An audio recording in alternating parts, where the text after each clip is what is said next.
Most of us believe we know the internet. We open Google, scroll Instagram, watch YouTube, read news, and we think, this is it. But here's the truth.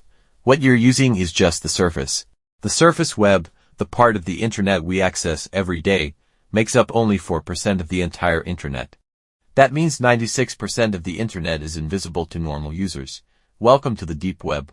This isn't some illegal zone. It's simply content that's hidden behind logins, databases, or firewalls. Your Gmail inbox, bank records, Netflix history, academic research, cloud files, all of that lives in the deep web. But even further down is a place most people should never see, the dark web. You can't access it with Chrome or Safari. You need special browsers like Tor designed to anonymize your identity and location.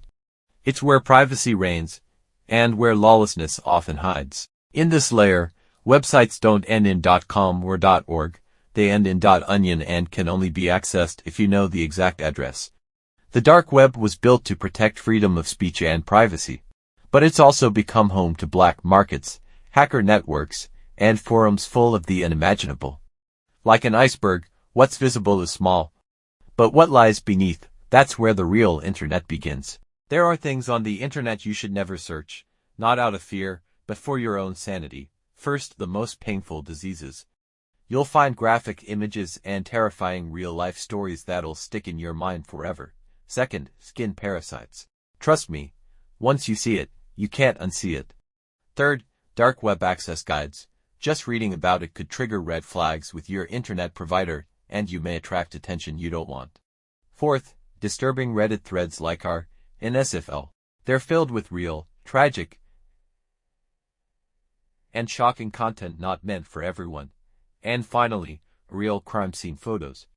These aren't just disturbing, they're disrespectful to victims and often illegal to even view in some countries.